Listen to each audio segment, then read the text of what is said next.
Hey guys, Dan Hellman back with another video. Today we're going to be talking about the bear flag that looks like it's trying to break down right now for Bitcoin. It's not looking good. It's going to be a lot dependent on what happens this weekend. So we'll see if we get any crazy tweets from our president or anything else going on like that. But we are right now on the verge of breaking down out of this bear flag. If we go to, like the total crypto chart here and we go to like the daily, for example, you can see we've already done this one time.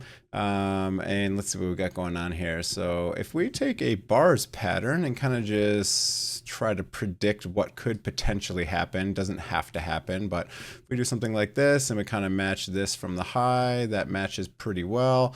You can see that, this is what we're following again. And if we break out again from the top of this pattern, that's pretty crazy actually. So that was actually from the top here. So if you move this here, this is pretty much identical, which is pretty crazy. Now we could move this here and we could potentially see something similar. Now, usually what happens is these get a little bit smaller as they go and, lose a little bit of momentum, unless we get some very large capitulation event, especially something that's led by like the stock market, for example. I am still short, still holding my short from, I added to my stock market short around 695. I added again around 670. So my average entry is like 685-ish.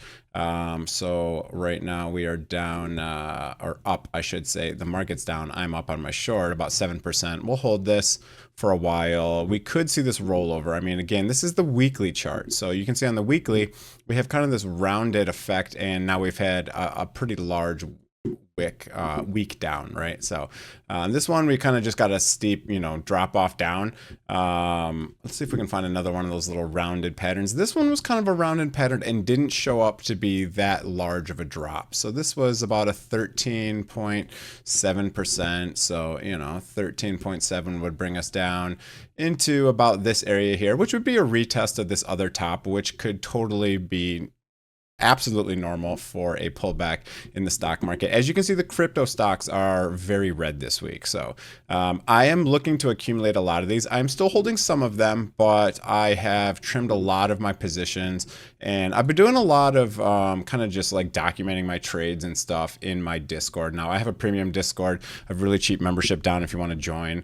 But I've been doing a lot of my trades in here. My last couple of trades, I had about a 30%, 32%, 4%, 4%. So I've kind of been just documenting my trades as I go here, and it's been a good process. I think if you're starting to trade, just straight up documenting your trades is a great place to start. You can see, where you've entered, how you've done, and I feel like when you go through the time and effort of documenting your trades, I feel like it just helps you trade because now you're more careful of where you're going to enter, etc.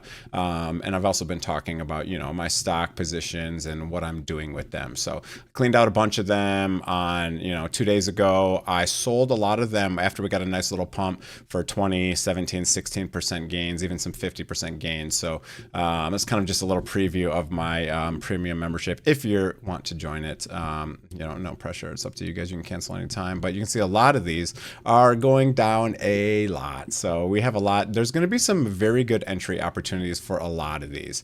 Mara didn't do that well this cycle at all. You can see for the 2021, we had this massive run up of like 7,000%. But for this last one, we only saw about a 700%. So literally, 10% of the gain we saw from the last one. So not quite as good, but some of these like Wolf or even IREN, I bought a lot of IREN down at $17 and this one was up, 329%. I bought a lot of Bitfarms down at like $1. I bought some of it down at like 80 cents even. I sold some at like $4, but we had this massive, insane wick on Bitfarms all the way up here. So I'm looking to play a lot of these in the market, and if this breaks down and continues lower, I am expecting these crypto stocks to come down even more and to get some very good entries. And I do plan to hold these for to like 2028, 29 in that range. Again, the 4-year cycle has been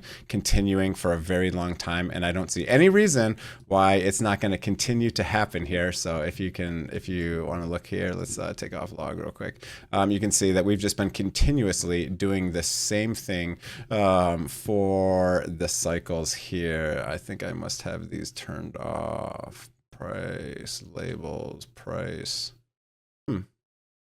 Okay. Anyways, I don't know what happened to my my little lines here, but anyways, you can see we've just been following this very accurately, very, very, very accurately.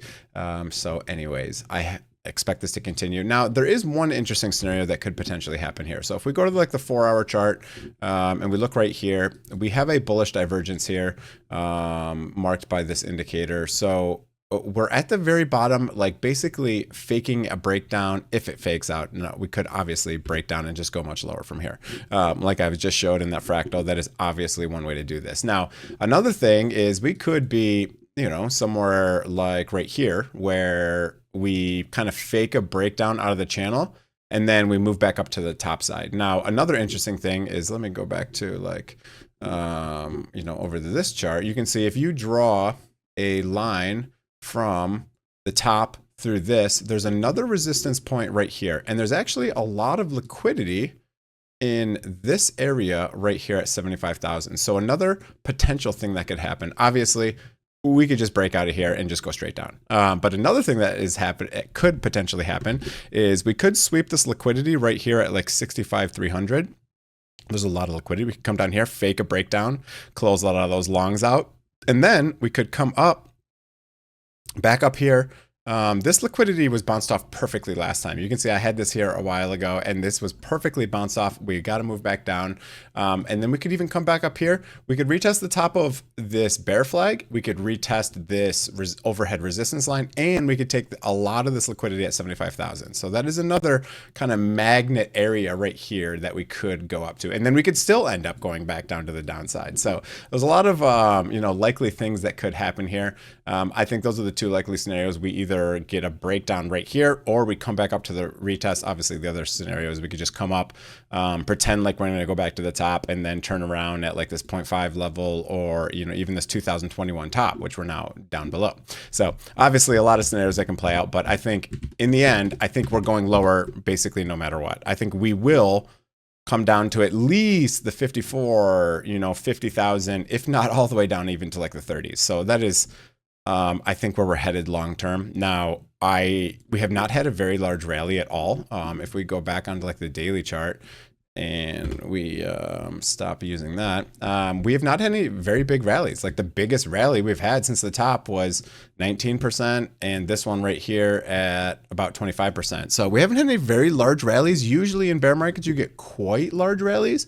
This one was 46%, even this one right here was, 41%. So we haven't seen one of those very large rallies yet, but I do think we will get one of those. Now, it's going to be hard for that to happen while the stock market is going down. And this weekend, is going to be a big question mark, just depending on what happens in terms of war and politics and all of that stuff. So if there's any sort of resolution, I think we get the push maybe to the upside. If there's no resolution or even escalation, then we get a direct breakout down. So any of these are possible. But again, I still think the bottom will be sometime in the October range, just because that's what we have always we've always done here. So we've always had basically about a year. If I go to my scripts and then we go to my cycle date little chart here, you can see we are kind of estimating about 1019-ish for the bottom, somewhere between, I don't know, 830 and 1019. That's where I am expecting. Now these showed up. Were these not here before? Anyways, that's where I'm kind of expecting us to bottom in this range, just because it's always been about a year, right? So if you look at the top to the bottom, it's like almost exactly a year, top to bottom, almost exactly a year. And it's, basically perfectly followed this 4-year cycle for a very long time.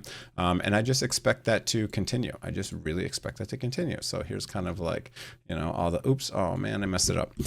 Anyways, we're probably going to follow that and continue. But one other thing that kind of confirms a breakdown with Bitcoin and cryptocurrency is USDT plus USDC is breaking out of this triangle here. So you can see that we have broken this and we're moving to the upside. I think this is going to continue up to the upside. Now, you know, I think we could easily see this go all the way back up to the top of this, which is, you know, 18, 20%, or even back up to like 14, 15%. But you can see we have had some big moves for stablecoin dominance. Basically, the significance of stablecoin dominance is when people pull their money out of crypto, they move it into USDT or USDC. And that kind of just, you know, gives you some other indicator to look at. And you can see it's going up, and there doesn't seem to be any slowing down, right? I mean, RSI is still not to like the super overbought. You can see over here, we hit overbought, you know, pretty quickly, but we could be like right in this area where we haven't hit it yet. And then we're going to move up, you know, even more aggressively. If we get bigger dumps, that could move up even more aggressively. The interesting thing though, is Bitcoin dominance going down quite a lot today. So Bitcoin going down, but altcoins not going down as much. And another interesting thing is gold, silver are actually back up today with the price of oil, which is interesting. Oil breaking out. This actually looks like USD. This actually looks like stablecoin dominance chart, which is kind of funny. But I just want to talk about this as well because it kind of confirms this scenario for us moving down. Even the VIX today is up with, you know, volatility and the stock market coming down. So anyways, and continue. But anyways, that's going to be it for the video. And if you do want to follow any of my trades, feel free to join the premium subscription, or even just if you want to try it on yourself, I have a Bitunix link below. That is my favorite exchange to do leverage trading on. They have very cheap fees and even cheaper fees if you use my link. So that's it for the video. Hope you guys enjoyed it. Have a great day. See you guys.